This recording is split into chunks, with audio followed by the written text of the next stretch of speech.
Company. Left, face.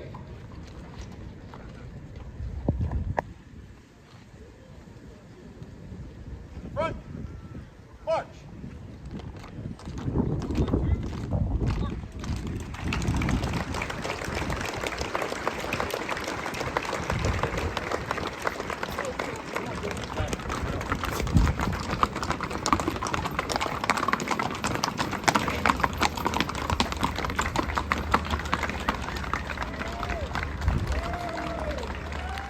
All right, thank you. Across the street are the 8th Virginia reenactors. They didn't come to my noon presentation, and I went over to see if they were going to come to this presentation. They said, well, at noon they had a choice between coming to listen to me speak or lunch. So they picked lunch. They said they were coming to this one, and I don't see any of them. They were asleep in their tents. I think they went back to sleep. They rolled over. One word, I went out with them one time, and what I learned from them is a new word, farby. Does anybody know what farby means? So this is the word that reenactors use for not authentic. So if I'm wearing this hat with this shirt and these pants, I am farby. So I'm going to take off the hat. I probably shouldn't wear a hat in church either.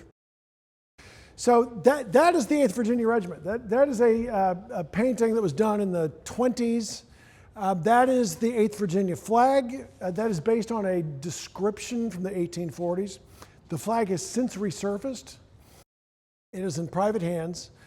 It is described as salmon in the source, but that is faded crimson, it turns out. So the real flag was crimson red.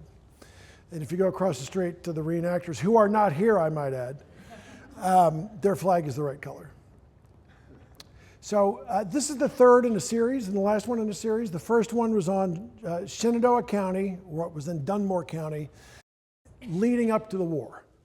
Second one was Peter Muhlenberg, and why he came here and what it meant for him to be here, which is important stuff that I think gets glossed over. People want to go straight to the sermon and the war.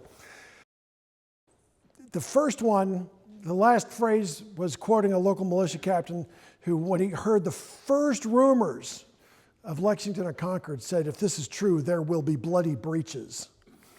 Now we're going to talk about the bloody breaches, okay? War. The 4th Virginia Convention, so this is sort of the shadow revolutionary government before the new Virginia Constitution, added, there were already the 1st and 2nd regiments, initially led by Patrick Henry and William Woodford. Then late, like December of 75, they said, okay, we're really at war, we need more men. So they raised 7 more regiments, the 3rd, 4th, 5th, 6th, 7th, 8th, and 9th. The 8th was special. It was going to be just raised in the West. It was going to only carry rifles. And it was going to be German. Now, German, it even says there, German and other. What they meant by German is they wanted Germans in charge. I said this in my last presentation. So you had basically 2 big populations out here. You've got Germans who are orderly and disciplined, the rule followers, and Scotch-Irish who are the opposite on all points, by stereotype. But I think they really didn't want Scotch-Irish in charge. They wanted Germans in charge. They also, I think, were worried that Germans would not enlist. But if Peter Muhlenberg was the colonel, then maybe they would. And it worked. There he is. I won't say anything about him because if you were here at noon, you know all about this guy already, Peter Muhlenberg. So there are 3 field officers, colonel, lieutenant colonel, major. So for the 8th Virginia Regiment, Peter Muhlenberg was appointed the colonel. He was 29 years old, which if you do your math means he was 25 when he started preaching here. It's a kid. Abraham Bowman from Strasburg, he was the lieutenant colonel. He was 28 years old. And then the 3rd German, these guys are all Germans, Peter Helfenstein from Winchester is the major. He's 51 years old. And military service turns out to be a bit much for him, which I might remember to tell you more about as we proceed. Peter Muhlenberg, even though he's 29, has no problems bossing around a 51-year-old major. Back then, status and rank meant more than age. We tell our kids to respect their elders, but there were higher priorities back then, I guess. Okay, 1776. So they got appointed in 75. The field officers are appointed in December. And then the local committees, so we usually call these county committees of safety. They're not really called that. They're originally sort of committees of correspondence or committees of observation, but they're really just county committees. Peter Muhlenberg is the chair of the local county committee. They appoint company officers in each of the counties, and they do the enlisting. I'm sorry to tell you, but the famous sermon where he preaches from Ecclesiastes and takes off his cloak, and everybody's like, oh my goodness, he's a military officer, they already knew. I'm sure he wore the cloak, but that's because he was given a sermon. There was no surprise. And the men did not jump up and enlist. It wasn't his job to enlist. It was the company officer's job to enlist. I'm sure many of the men in the church were enlisted, but the story's gotten a little bit of a spin on it. So in 1776, they're organizing the regiment early. Muhlenberg gets to appoint, sometimes by himself, sometimes with the field officer, sometimes with all the officers, depending on which position it is, the staff officers. So the guy on the left is Francis Swain, and he is the adjutant. Guess how he got the job? He was Peter's brother-in-law. So does that make you feel confident that he was really the right guy for the job? No. It shouldn't. He was not great. In fact, they were a little upset when he married Peter's sister because he wasn't great. He couldn't even really ride a horse very well. So that's Francis Swain on the left. The other guy, so he's the adjutant. And then the guy on the right is Christian Strite, who is from Pennsylvania, and he is a friend of Peter's. They were trained to the ministry together. So Peter went to London to get ordained so he could come preach here. Christian Strite had 3 churches he preached at up in Pennsylvania. So Peter said, hey, I want you to come down and be my chaplain for my regiment. He had to get released by his congregations before he could do that, which took him months. So he didn't actually join the regiment until 77. But he was the regimental chaplain. After the war, he retired to Winchester and preached there for the rest of his life. That portrait is in the church in Winchester, the Lutheran church. The guy on the left is Cornelius Baldwin, another guy that did not actually join until 77, but I'm doing officers now.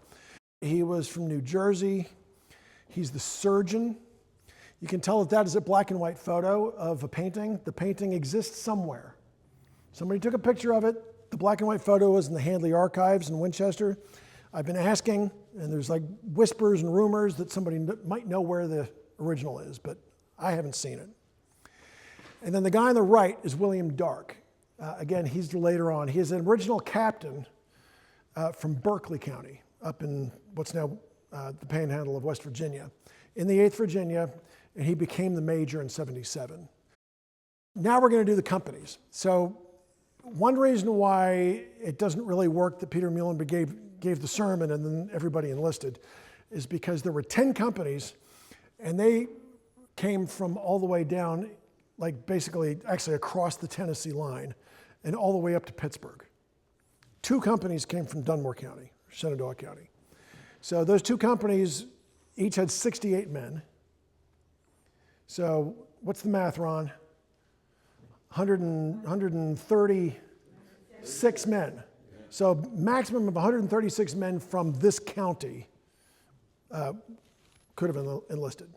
So if the congregation all jumped up and enlisted, it would have capped out there. The legend says 300. Can't be true.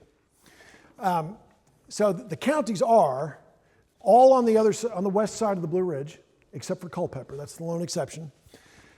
Fincastle County went all the way to the Mississippi River. It is Kentucky now, plus the bottom third of West Virginia and the southwest tail of Virginia.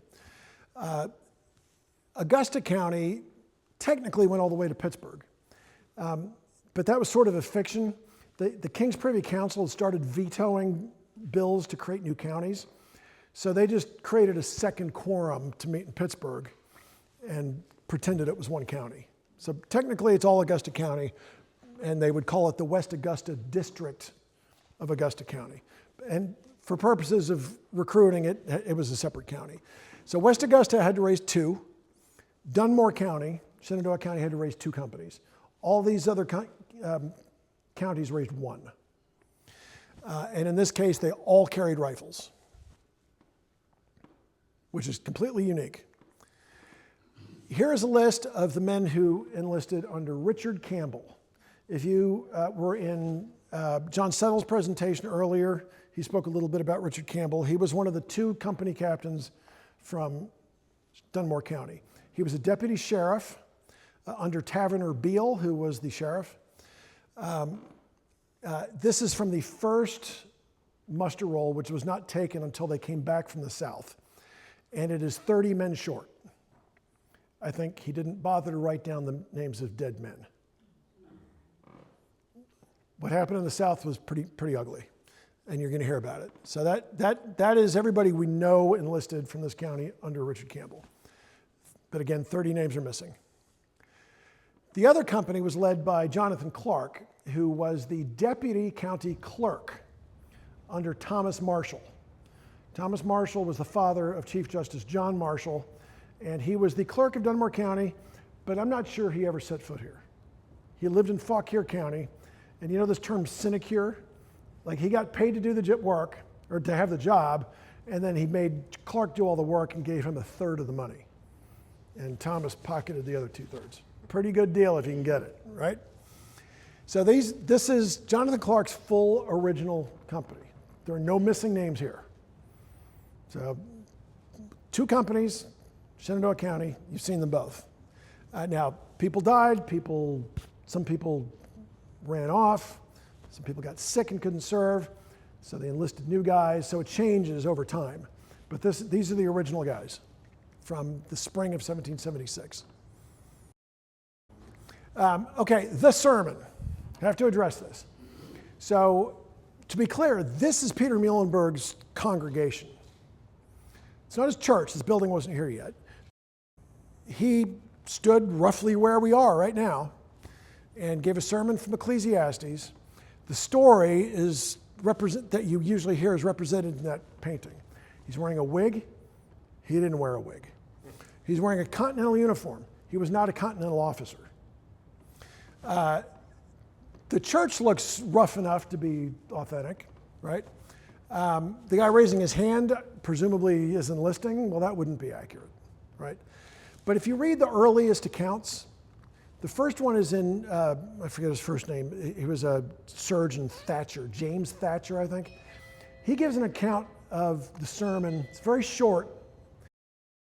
And he makes it very clear that, you know, he fired his congregation with the spirit of liberty and gave a farewell sermon in uniform and then rode off to war. So the sermon absolutely happened. And then the second account is Peter Muhlenberg's nephew, which is a little bit embellished. And then the one that really had a huge impact it's a poem called The Wagoner of the Alleghenies that actually takes the story, it's inspired by actual events that happened here, but sets it in Pennsylvania. And this was a very popular poem. Same guy that wrote Sheridan's Ride. And that excerpt was in McGuffey's Reader. So every school kid in America read it for decades. But that is based on an embellished account that's based on an actual account, right? So the way the story actually goes, he's the pastor of the church. He was a delegate to the Virginia Convention. He was appointed a colonel. He came home to settle affairs while the county committees are appointing the captains and out enlisting from Pittsburgh to Wytheville, right? And then when it's time to go, he gives a farewell sermon. He puts on his cloak because he's given a sermon, right? It's a matter of propriety. He's in the pulpit, I guess over his uniform. It says so in the Thatcher account. But there's no like big reveal, like, ha-ha, I'm a colonel, right? That part cannot be true. What I say is if you sort of watch the reel and plug your ears, everything's true. He would have been wearing something like this, by the way. This was the official Virginia uniform for the first couple years of the war. So enough on the sermon. This is a commission for a guy named Leonard Cooper. He's an ensign. He was in Captain Clark's company. He got into a duel, had his leg amputated, and died in the Shenandoah River falling off his horse. Sad stuff. That commission is not signed by the governor, as it would have been later, or by the president of the Continental Congress, were it a Continental Commission. It is signed by the Virginia Committee of Safety, which is like the temporary executive. They march southeast. The rendezvous is Suffolk, Virginia. It's near Norfolk. And you can see that below Suffolk, there's this giant swamp, the Great Dismal Swamp. As I like to say, it was even greater and more dismal back then. It almost touches the Nansemond River, so it's sort of a choke point. And the area to the east is dominated by Tories and Loyalists. Dunmore is out in the water on his boat, and he's getting support from people in like Nansemond County, Norfolk. People to the west of Suffolk are much more Whig, or we would call them patriots. So that point in Suffolk is important. So that's the 8th Virginia Rendezvous. And they don't meet here and then go there. The companies all go there independently. Clark's and Campbell's companies march together from here.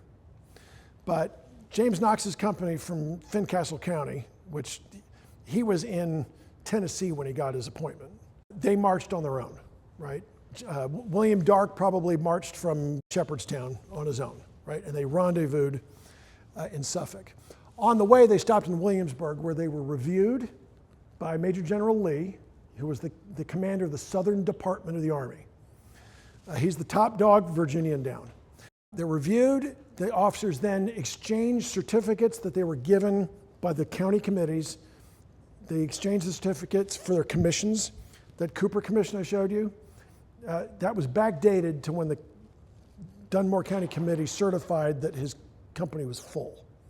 So they go down here and they spend a couple of months trying to keep Dunmore from raiding plantations. You probably know about the Dunmore Proclamation, where he offered freedom to slaves and indentured servants if they would fight for him. They were trying to stop those people from joining his army. It was actually pretty ugly service, right? You had slaves seeking freedom, and it was 8th Virginia's job to stop them. Although the freedom that they were going to get wasn't real. Most of them died of smallpox. So that's what they did at first. One soldier from this county wrote a letter home. I've talked about this several times. If you've heard me speak before, maybe you've seen this. So Heinrich Meyer, like most of the soldiers from this county, was German, and he wrote a letter home to mom and dad. I believe it might be, and I've been saying this long enough and nobody's contradicted me, so I'm increasingly confident, it is the only surviving letter home to mom and dad from an enlisted Continental soldier, from any state. Now, to be clear though, he's a provincial soldier at this point. He's not a Continental soldier yet. His job is to defend Virginia, not America, not North Carolina, not Maryland. But this is what he writes home. This came to me, a woman saw my website and she said, hey, I've got a letter. She sent it to me and my jaw dropped. So it's a neat thing to have. Heinrich, yes? That's you? Okay, you and I need to like shake hands or have a big hug. Remind me of your name? Okay, everybody give Debbie a round of applause. This is one of the coolest things I've got. So then Charles Lee, who again, he's top dog in the Southern Department of the Army, says, okay, the British are headed for Charleston, so I need to grab some soldiers and go. What kind of soldiers did I just tell you they were? They were provincial soldiers. After the Declaration of Independence, they would have been called state soldiers because we were no longer a colony or a province, right? It is literally not their job to leave the colony. They're supposed to defend the colony, not leave it. But Charles Lee says, 8th Virginia is the best equipped, the best armed. I'm taking you and we're going tomorrow. Hurry up, let's go. They left on May 16th. Well, they crossed the state line way up there, Somerton, Virginia. They cross the line there and go to Halifax, North Carolina. And a bunch of these guys are like, hey, whoa, whoa, whoa. I didn't sign up for this. Where are you taking us again? And why haven't I eaten anything but cornmeal for 3 days, right? And a number of them deserted, especially the ones from the Southwest.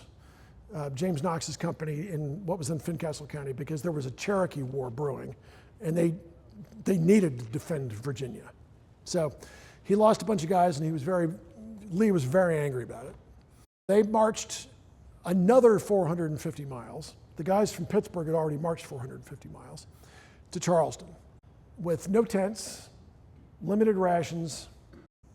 They fought at the Battle of Sullivan's Island, which, like much southern stuff from the war, gets overshadowed. So there was a fort on an island guarding Charleston Harbor. It was half finished. It was made out of palm trees, which are spongy and soft, so the cannonballs just sort of bounced off it. I say it's like throwing marbles at a pillow, right?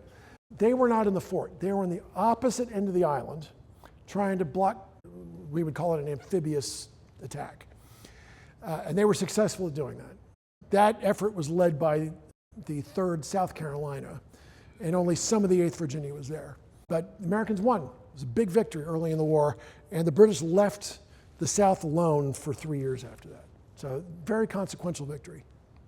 So that battle was on June 28th. Then they camped out for a while. They started to get malaria, which I'll say more about. And then on August 5th, on August 3rd, news comes of the Declaration of Independence, a month after it happened. News travels slow these days, right? So Charles Lee and the president of South Carolina's revolutionary government, they said, okay, we are going to stage the biggest celebration we can manage, because they've still got Tories down there, and they want to intimidate them, right? So they're going to have the biggest celebration they can possibly put together. So where one is there, that's where the South Carolina State House was, the Capitol. The other big important building in the city, which is still standing, is the Exchange House. That's like the center of business. 2 big formal buildings, and then they're both on two ends of Broad Street. And up here, I bet you didn't know that South Carolina had a Liberty Tree. I bet you thought Boston had a Liberty Tree. And maybe only Boston. Charleston had a Liberty Tree, and it had been the Liberty Tree since the Stamp Act. So too much of our history comes from the North. We got to pay more attention to the South. So what they did is they lined up the Charleston militia, that's the blue line, from the State House to the Exchange Building in formal order, all standing there, probably with their muskets on their shoulders. And then the sheriff came out, who had this big sword in a sheath. It was the South Carolina Sword of State. They'd had it since the beginnings of the colony. Who watched King Charles's coronation? You might remember there was a sword that they marched with. It's sort of the same thing. The South Carolina Sword of State represented the king's authority in the colony. So they would bring it out for very formal occasions. The convening of the legislature, whatever. Only when there was a declaration of war would they unsheath it. Okay? So at point number 1 there, if I'm remembering who did what correctly, the Sergeant at Arms read the Declaration of Independence, and a guy next to him would repeat every sentence through one of those old-fashioned conical megaphones, right? So people could hear. And then the sheriff lifted up the sword, unsheathed it, and waved it around in the air 3 times. Henry Laurens, who was arguably the most important man in South Carolina, he was the vice president of South Carolina at the time. He was John Hancock's successor as president of the Continental Congress. He said he had seen this only 4 times. Twice during the French and Indian War, but they declared war on Spain at the end of the war, that's why twice. The War of Jenkins' Ear, and whatever the earlier war was, I can't remember. So this was a rarely seen thing, and now they're doing it after reading the Declaration of Independence. We don't think of the Declaration of Independence as a declaration of war, but it was. It was justifying our war. So that's how they interpreted it down there, and that's what they wanted the Tories to see. Then they marched in front of the militia to point 2, to the Exchange Building, and they did the whole thing again. And by now, everybody in town is crowding the sidewalks. Their heads are sticking out of windows. They read the thing. The sheriff brandishes the sword of state, takes the sheath off. They fire cannons. People cheer and yell. And then they march from there across what was the Governor's Bridge here, that's now filled in, all the way up to the Liberty Tree at number 3. And that's where the 8th Virginia, all the other soldiers are lined up, standing there. And they do it again. They read the Declaration of Independence. The sheriff brandishes the sword 3 times. Then the preacher gives a sermon. And I'd like to point out that while he was giving the sermon on liberty, after reading the Declaration of Independence, which says all men are created equal, it's really hot, and he's reading the sermon while a slave is standing next to him with an umbrella in one hand, a parasol, to keep the preacher from getting too hot and fanning him with the other one. It took us a while to process what all men are created equal meant. Sorry for the tangent. People nowadays like to condemn the founders for owning slaves and such. 10 years before the Revolution, slavery wasn't even controversial. Right? Within 5 years or 10 years after the Revolution, half the states had banned slavery. And Virginia tried to in the 1830s. Right? The Declaration changed the country. And the war changed the country. So don't let people tell you that it was fought for slavery or all of that. But I won't get on that rant for long. And then they fire the cannons again. Big deal. It says, there were marching bands, there was a sermon, everybody in town that could walk, according to one account, was in that parade out to the Liberty Tree. So this is a much, much bigger deal than they had in Philadelphia, for example. So that's the story on the Declaration. That's not the Liberty Tree, because the British cut it down in 1780, but it was that kind of tree. And I'm showing you that picture because it's beautiful. And I'd assume they picked a nice tree to be the Liberty Tree. So that represents it. That is the South Carolina Order of State. It was stolen from the State House in 1941 and has not been seen since. And that picture wasn't even known to exist until about 4 years ago. The clerk of the State House found it in the basement and sent it to me. So, from the clothing, I think that's 1930s. Battle of Sullivan's Island was a big win, and Major General Lee says, okay, well, I'm the commander of the Southern Department. Lord Dunmore's gone now from Virginia. The governors are gone, the royal governors are gone from North Carolina to South Carolina. We just beat the British in South Carolina. Okay, Georgia is in my district. So let's go down and help them a little bit. And maybe we could go all the way to Florida, which was a British colony, East Florida and West Florida. He wants to invade East Florida. So these guys from Woodstock, who are provincial soldiers, who aren't even supposed to be in Charleston, he knows, this isn't going to fly.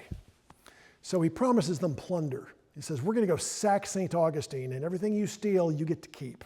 That's the incentive. This is not how the Continental Army operates, and a lot of people are very grumpy at him for saying that. Now, what actually happened is they left Charleston, they marched to Perrysburg, they went to Savannah, and got to Sunbury, Georgia, and no farther, because they all had malaria. Untreated malaria is bad business, and a lot of them died. William Moultrie, a South Carolina officer, said they buried 15 men a day for a while. So some of the Carolina soldiers tried to get down to Florida, and they got to Fort Barrington there, and then they decided, well, we'll just dip across St. Mary's River so we can say we invaded Florida, and then they went back. But there's no evidence that the 8th Virginia had anything to do with that. So then in December, the mosquitoes are dead now. They're feeling a little better. They're told, go back to Virginia. And they're supposed to march in order together. Peter Muhlenberg's already gone home. Abraham Bowman from Strasburg is in charge. And it's very clear that there's no way they're going to march home in formation, because some of these guys can barely walk. And an army that has to stay together can only move as quickly as the slowest man. So he just gives everybody a furlough. Everybody's on furlough, get home. See you there. So men were like selling their possessions, their guns to get money to travel. It's a rough year, 1776 for these guys. Okay, so 77, Captain Abel Westfall, who was the captain of the Hampshire County Company, the 8th Virginia, which then included Hardy County. He was from Moorfield. He puts a notice in the Virginia Gazette saying, okay, all you guys that are on furlough, when you get home, you need to go straight to Fredericksburg. We're going to reorganize and we're marching to join George Washington. Well, people are moving slowly. When they get here, they're pretty sick. They realize that so many men have died that they really need to re-enlist to refill the companies. So they don't actually march for months. They sit in Fredericksburg trying to recuperate, and then the officers suggest, well, if we could go home to the Shenandoah Valley, we'd have an easier time enlisting new men. So they get permission to go to Winchester. So they go up to Winchester. And they fill up 3 companies, and they don't do much better than that. Peter Muhlenberg, meanwhile, writes a letter to George Washington saying, General, these rifles that my men all have, they're a pain in the neck. They're hard to clean, they get rusty. Can we please just get rid of them? Can we get muskets instead? And Washington often corresponds, answers letters through his aides de camp. So Major George Johnston, who was from Virginia, he writes back, and read this carefully. His Excellency is satisfied by the justice of your observations. He is determined to use as few rifles as possible. He will put muskets into the hands of all of your battalion that are not very well acquainted with rifles. It's a little ambiguous, right? If you're a true expert rifleman, like James Knox from down, near Wytheville, or the guys from Pittsburgh, in other words, the real frontiersmen who were hunters, they kept the rifles. People in this area, it would have been a mix. There were some really good riflemen from here, but others, this was not really the frontier anymore. Many of the soldiers from here were more farmers. So going forward, the 8th Virginia had some rifles and some muskets, which is actually the case with most Virginia regiments. I think the day after he sent that letter, he got a notice that he had been promoted to general. And that's the end of Peter Muhlenberg in the 8th Virginia. He's now a general. He's commanding his own brigade, and the 8th Virginia is not in that brigade, so he's done. Abraham Bowman from Strasburg gets promoted to colonel. Peter Helfenstein got malaria so bad that he's resigned, gone home to Winchester, and is dying slowly. Richard Campbell from here was appointed by Charles Lee as the new major inappropriately, jumping over William Darke, whose picture you saw. Darke, it was his turn. They did everything by relative seniority. Darke should have been the major. Campbell was the major. They got in a fight, and it was adjudicated, but it took months. So at this point, there's an argument, but Campbell is claiming to be the major. Okay, remember I told you they were provincial soldiers? Before they marched for the South, Congress said, okay, Virginia, we want 6 Continental regiments from you. And it was apparent that that was supposed to be the 3rd, 4th, 5th, 6th, 7th, and 8th regiments. But the officers of the 1st and 2nd, for reasons I don't have time to get into, they thought they should be the 1st. Like they wanted to maintain their seniority. So they rigged it. For one thing, 8th Virginia is gone and can't argue. So it was the 1st through 6th that joined the Continental line, and the 8th was left being provincial. But they're the only ones who've actually left the colony. So Muhlenberg, when they're marching south, is actually really upset. Like, we're clearly Continentals. You've taken us out of the colony. So Lee writes to Congress and gets it fixed. But it's not until they come back from the South that they get their Continental commissions. And this is a commission from Matthias Height, a member of the famous Height family from here and from this county. And you'll see it's signed by John Hancock. That is a Continental commission. They're now in the Continental line. I do want to give a quick shout out. So at the same time that they march east to join Washington's army, there's a new regiment from this area, the 12th Virginia Regiment. Virginia has now added another 6 regiments. One of them is the 12th, and Jonathan Langdon's company was raised in Shenandoah County. He doesn't get remembered very much, but he is another captain from this county who raised a company, and that's a muster roll from his company. And they were in the 12th Virginia. The 12th and the 8th were brigaded together under Charles Scott. You see the 4th, 8th, 12th, Grayson's additional, Patton's additional. So they served together for a couple of years in some of the famous battles of '77. I'm not going to get into the battles because we don't have time, but that is soldiers crossing the river before the Battle of Brandywine. They were there. They were at the Battle of Germantown. At the Battle of Germantown, Abraham Bowman is sick or gone somewhere. So their new Lieutenant Colonel, John Markham, from Chesterfield County, who I think has never seen combat before. He is ordered to follow the 9th Virginia in an advance into the fog to catch some retreating British light infantry. And he says, no, I won't do it. The brand new major, William Darke, who has finally had justice served and is now the major, he says, well, then I'll go.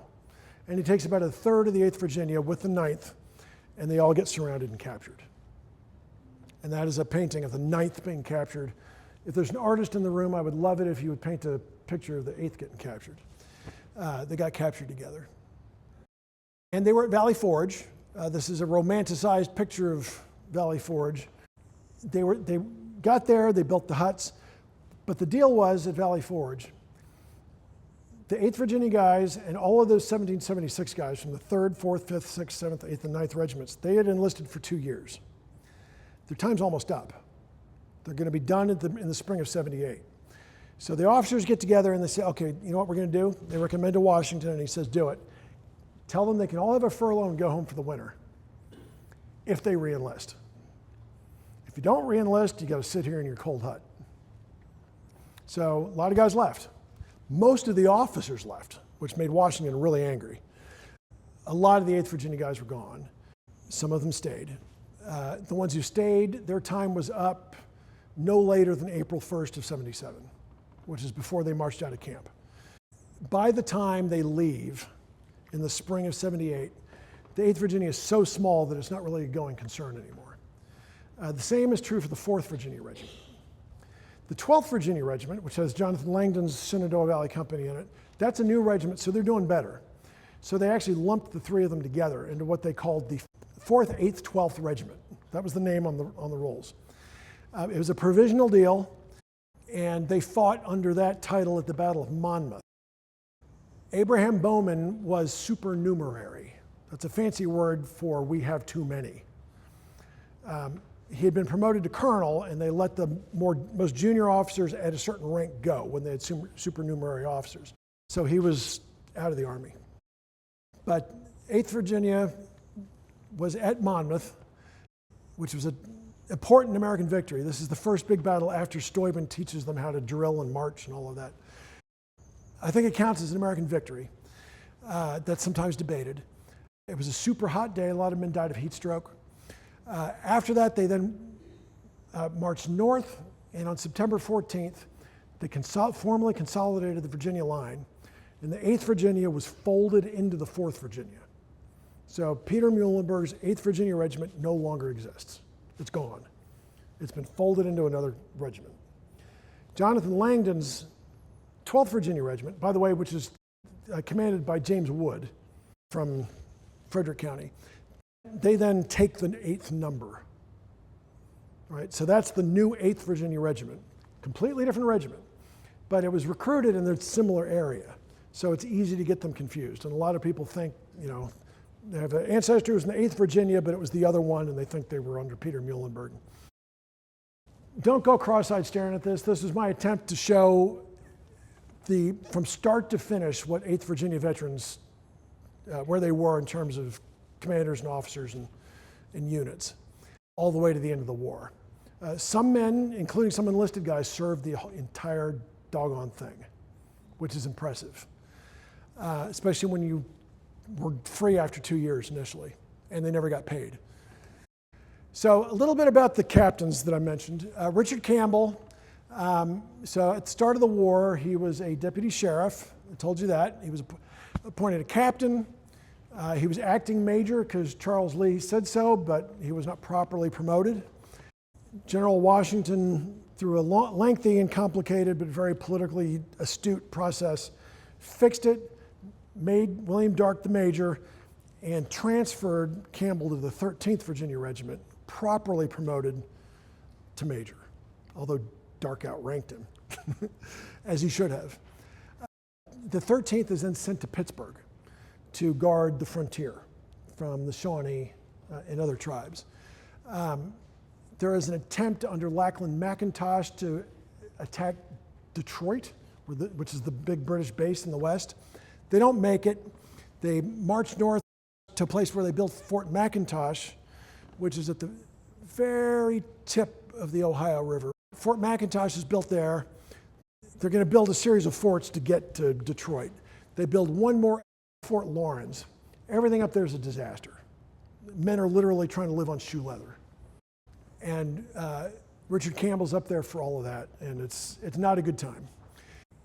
Campbell then writes a letter to Washington in 1780 saying, can I go somewhere else, please?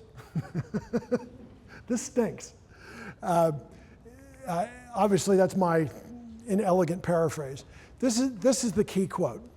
I will thank Your Excellency for leave to join some other corps for the ensuing campaign, or some other command, as the regiment is but small and a sufficient number of officers are already here.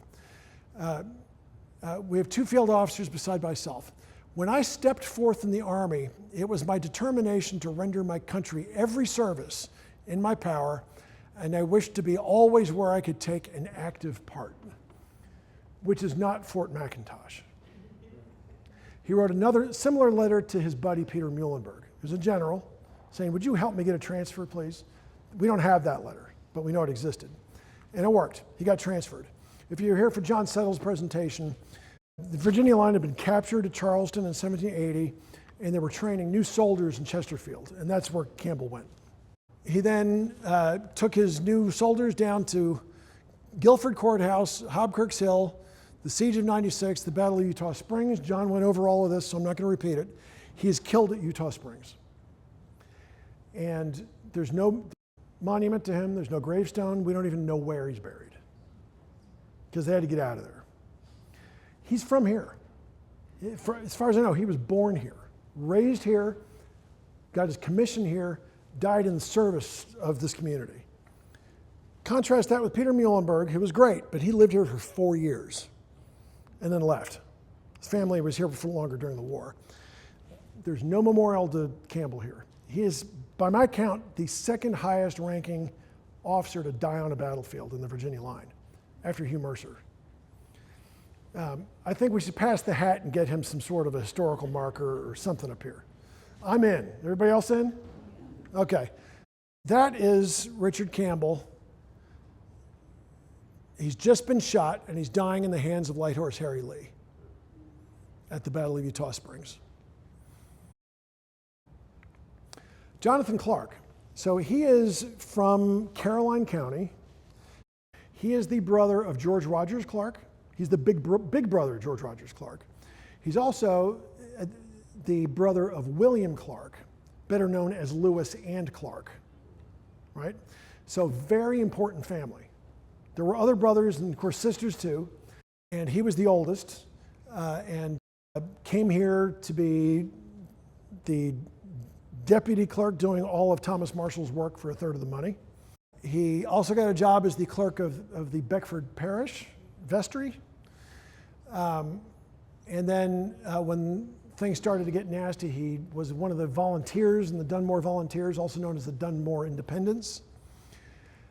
He was then appointed a captain in the 8th by the Dunmore Committee.